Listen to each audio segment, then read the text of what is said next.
Well, tonight, a pivotal moment in the case involving a West Michigan father who left his toddler in a hot car for hours, resulting in that boy's death. We first told you about this incident when it happened about 7 months ago. Chad Martin left his home with his 2 kids, intending to drop them off at their separate daycares, but he proceeded to go to work for the day without realizing he never dropped off his son. Well, his son was later found unresponsive in that car and died of heat exhaustion.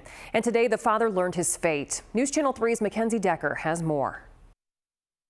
It was an emotional day in the courtroom with people on all sides agreeing the little boy's death was tragic.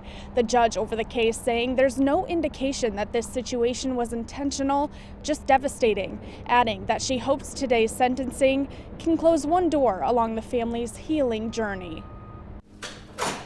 All rise. The Ninth Circuit Court is now in session. The Honorable Pamela Alego is presiding.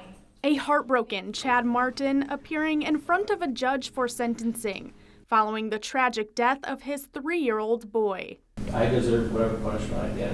Martin sentenced to 3 years probation.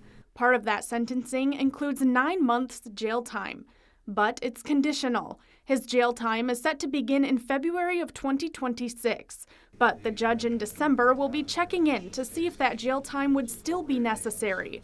Martin's defense lawyer, Caleb Grimes, saying if he continues cooperating, it's likely the father will never see the inside of a jail cell.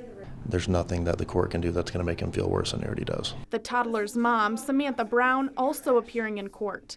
Brown took to the stand with tear-filled eyes and a shaky voice, recalling how her son's death has impacted her. Our world became a living nightmare as my mental health crumbled. I had to keep my daughter's life as normal as humanly possible. Brown admits that she's struggled with what Martin's consequences should be following that tragic day, saying she knows her son's death wasn't on purpose, but it was preventable.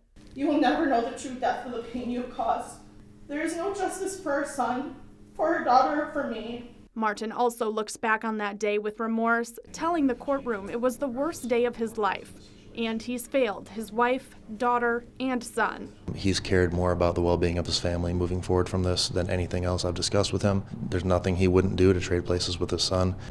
Following today's sentencing, Martin now looks to his future with his daughter. He currently has unsupervised visits, hoping to eventually get full custody returned. In Kalamazoo, Mackenzie Decker, News Channel 3.